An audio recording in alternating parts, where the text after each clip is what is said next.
Halo teman-teman, selamat datang di channel Scalping. Kembali saya buat list rekomendasi saham untuk watchlist ya, untuk trading di tanggal 30 September 2024 ya, di penghujung bulan September. Ya, seperti biasa saya disclaimer kalau saya tidak mengajak beli dan jual, saya hanya melakukan analisa saham dan saham yang menurut saya menarik saya informasikan di sini ya. Dan ini untuk trading ya, mungkin lebih cocok kalau dibilang fast trade atau swing pendek ya, atau day trade gitu ya. Jadi teman-teman harus paham bahwa saya tidak mengajak beli dan jual. Jadi beli dan jual ada di tangan teman-teman masing-masing ya. Harus teman-teman punya tanggung jawab untuk trading teman-teman masing-masing gitu ya. Dan kembali lagi saya ingetin bahwa tidak ada kepastian list yang saya rekomendasikan itu akan naik. Pernah nggak saya rekom merah? Pernah gitu ya. Pernah nggak saya rekom terus besoknya ARA? Pernah. Ya jadi itulah ya namanya seninya di saham, itu tidak ada yang pasti dan teman-teman harus siap dan punya trade plan masing-masing. Oke. Di tanggal 30 saya punya Toba, PYFA, MDKA dan Indi. Well, ini 4 saham yang menurut saya masih menarik ya. Dan nanti juga saya akan sharing 2 saham yang mungkin untuk swing pendek masih oke ya. Seperti itu, langsung aja langsung ke pembahasan sahamnya. Nah, kemarin 3 hari yang lalu sekitar hari Jumat ya, tanggal 27 itu saya rekom ada Toba, Brand, Pani, MDKA dan juga Inco ya teman-teman. Untuk Toba sendiri yang saya rekom tanggal 27, Toba ini masih masuk dalam rekomendasi saham saya dan sahamnya naik 22%. Ya ini kebetulan banget ya, saya rekom tanggal 27 naik dia 20%. Dan saham liquid ya, saham liquid naik mantep banget. Brand ini minus 1% kalau saya nggak salah ya. Pani, MDK, Inco, Paninya 1%, tapi ini saya sudah nggak rekomendasi lagi karena harganya sudah terlalu tinggi ya. Sudah terlalu tinggi, resikonya sudah terlalu tinggi, data transaksinya juga kurang menurut saya gitu ya. Brand ini merah 1% ya, merah dan kalau dilihat ya ini agak kembali mengkhawatirkan ya, karena jajaran retail ada di sisi kiri menurut saya gitu ya. Dan saya juga rekom Inco ya, Inco sama MDKA. Inco sendiri dia naik 0,25%, tapi saham Inco ini data transaksinya masih oke ya. Jadi kalau buat teman-teman yang masih keep barang Inco ini masih oke menurut saya. Terus saya juga ada info MDKA ya. Oh ya, MDKA juga masuk dalam list saham untuk watchlist besok ya.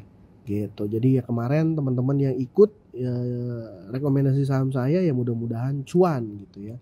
Mudah-mudahan cuan. Jadi rekomendasi saham saya yang pertama itu sebenarnya adalah Toba. KF jadi masuk 2 nih. Sorry ya, acak ya teman-teman. Sorry. Ya, Toba. Kenapa direkomendasikan saham Toba? Karena data transaksi kemarin itu foreign makan banyak banget ya, 29,9 miliar. Nah ini makanya saham Toba ini indikasinya memang udah terlihat dari mulai dia break area konsol sini ya, dan luar biasa sekali naiknya nih teman-teman. Foreignnya 2 hari terakhir ini masuk dengan size sangat masif gitu ya. Kemarin dia masuk hampir 30 miliar di saham Toba dan dia jadi mover yang membuat saham Toba itu naik 22%. Nah di tanggal 26 ini AKBK juga dia foreign ya. Ini CC-nya juga CC foreign. Luar biasa ini, gerombolan foreign masuk di Toba ya. Entah ini bot atau enggak, atau mungkin mau ada indikasi Toba masuk ke indeks, saya nggak mau berargumen, tapi yang jelas data transaksi saham ini menarik ya. Data transaksi saham ini menarik ya. Kalau dilihat bid offernya juga oke. Pas lagi kemarin saya juga cuan di saham Toba ya teman-teman, tapi cuma 2, sekian persen ya. Memang saya weekend ya, nggak berani ya hold lama-lama gitu payah. Tapi Toba masih oke. Toba masih oke ya. Saya make sure supaya urutannya pas. Yang kedua itu ada saham PYFA. Nah, ini saham PYFA adalah saham yang punya corporate action kemarin yang waktu sempat dia turun di bawah 100 nih. Saya sempat trading juga di saham ini ya teman-teman waktu itu. Dan di hari Jumat kemarin ini luar biasa banget. Ini unpredictable ya dia naik ya.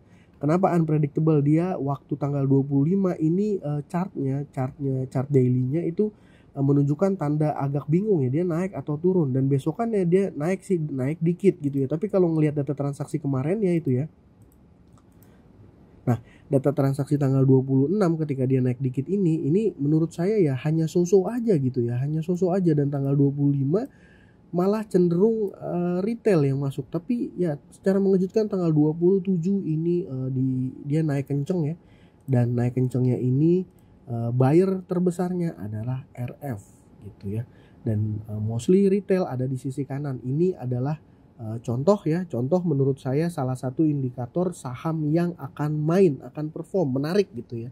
Jadi PIFA menurut saya menarik, dan dia naik kan 23% ya, mirip sama Toba nggak lama setelah market opening naik ke gas. Ya, biasanya kalau saham kayak gini kita bisa manfaatkan ketika market opening besok gitu ya. Ya, sahamnya pun mostly ini liquid ya teman-teman, Toba apalagi ya. Nah, Toba PIFA mostly liquid. Nah, yang ketiga dan keempat saya masih punya saham MDKA dan juga Indi. Kenapa saya masih merekomendasikan dua saham ini lagi gitu ya? Karena memang sahamnya menurut saya masih main. Ya, biasanya tanda-tanda saham itu udah akan berhenti main gimana ya? Tandanya biasanya volumenya turun, data transaksinya distribusi. Tapi ini bertolak belakang, data transaksinya masih oke, ada akumulasi, dan volumenya juga masih oke ya, volumenya masih ada lonjakan, dan foreign kemarin beli banyak nih ya. Foreign muncul di indikator net foreign buy and sell di Stockbit. Nah, terus satu lagi saham Indi, dan ini pun belum menunjukkan tanda-tanda adanya stop rally gitu ya, masih menarik menurut saya, masih menarik. Sebenarnya PTBA juga nih, PTBA sempat turun, dia naik, dia saham batubaraan ya. Kalau MDKA Cooper ya, dia MDKA Cooper ya sama MBMA ya kalau nggak salah, satu sektor ya.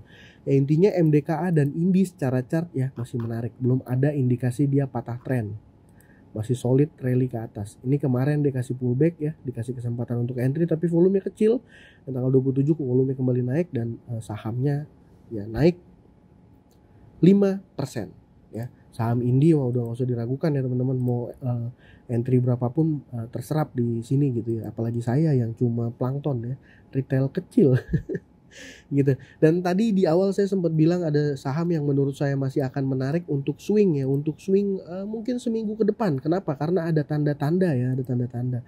Ya, jadi saya sengaja spesial kasih share ini ke teman-teman yang nonton video saya sampai habis gitu ya. Apa tanda-tandanya? Saham MBMA yang pertama, saham MBMA 3 hari belakangan dia volumenya luar biasa, data transaksinya juga oke gitu ya. Dan ini sudah ada tanda-tanda break resist area sini ya, break resist area sini. Jadi ini support ya. Sekarang dia sudah break di area sini. Ya kita lihat aja pergerakannya besok akan seperti apa. Tapi kalau ngelihat indikator yang menurut saya indikator termasuk yang valid gitu ya, indikator valid itu ya indikator volume. Nah, ini ya. 3 hari belakangan ini volumenya ini kan kencang gitu ya. Volumenya kencang, data transaksinya oke. Nggak usah ragu. Biasanya kalau saham dengan data transaksi yang besar, volumenya naik gitu, data transaksinya ada akumulasi, biasanya saham akan menarik gitu ya. Nah, di hari tanggal 25 di volume dia besar pertama, ini data transaksinya small distribution. Artinya apa? Waktu ada big player atau institusi atau market maker yang mau coba naikin saham ini, dia ketahan sama seller. Biasanya kan nanti hasilnya akan dua, apakah sahamnya stop naik dan lanjut turun, atau dia sideways dulu. Dan ternyata di tanggal 26-nya ada perlawanan lagi ya. Masih ada small distribution, tapi masih ada masih ada perlawanan bahwa mau menggerakkan saham ini naik gitu. Memang tekanan jualnya masih lebih besar, terlihat dari volume yang juga masih besar. Di tanggal 27 terkonfirmasi ya, di tanggal 27 akhirnya buyernya lebih besar dari sellernya. Ini yang berakibat sahamnya ini data transaksinya terlihat algoritma Stockbit terlihat big accumulation ya, sahamnya sendiri naik 1,74%. Menurut saya untuk swing ini masih akan menarik ya. Targetnya ke berapa? Nggak usah muluk-muluk. Ini adalah titik resist dia ya. Ini titik resist dia. Kalau kita lihat upside-nya dari let's say sini lah ya ke sini, ini bisa sampai 10%. Risknya berapa? Risknya saya nggak toleran risk terlalu besar.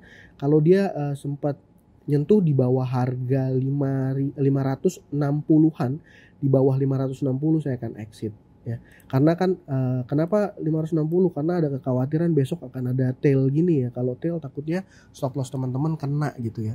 Dan data transaksi oke, volumenya mulai keluar, ini adalah ciri saham yang mau main. Kalau nggak salah dia mirip-mirip ya sama MDKA ya, megang ini ya. Ya gitulah ya. Nah, yang terakhir, yang kedua nih saham untuk swing menurut saya menarik adalah saham KF ya. Data transaksi kemarin ini ada akumulasi dia. Movernya adalah broker GR, sahamnya naik memang cuma 6%, tapi retailnya ada di kanan. Saya suka dengan saham yang polanya seperti ini ya. Dan top buyer 2-nya nggak terlalu besar, 3-nya juga nggak terlalu besar, jadi GR di sini dominan. Biasanya kalau saham kayak gini saya entry-nya modelnya cicil-cicil ya teman-teman. Dan kalau dilihat tanggal 25 volumenya ini sudah mulai terlihat ya, volumenya terlihat, sahamnya nggak naik signifikan, tapi volumenya break ya, break volume 20 hari. Dan ini tinggal jadi penentuan menurut saya.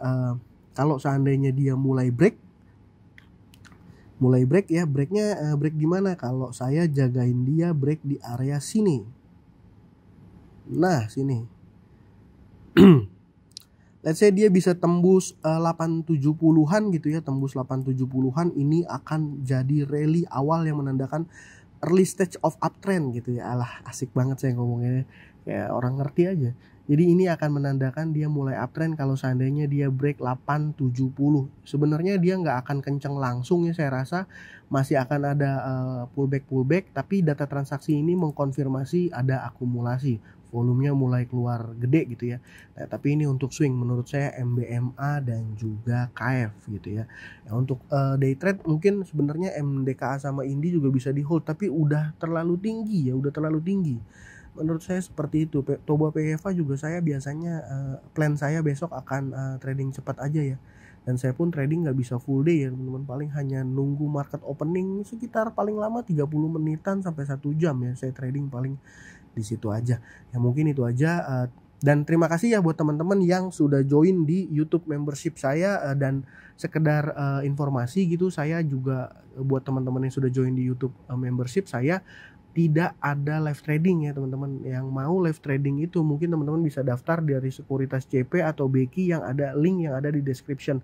Nanti di sana akan ada Pak Andim dan juga Pak Ijal yang akan nge-lead gitu ya. Saya pribadi masih juga sambil trader part time gitu ya, masih punya kerjaan juga, jadi saya nggak bisa mantau market full day seperti itu ya. Makanya mudah-mudahan kalau YouTube saya gede dan bisa jadi pengganti sumber penghasilan tetap saya, mungkin saya akan bisa terjun ya di full time trader.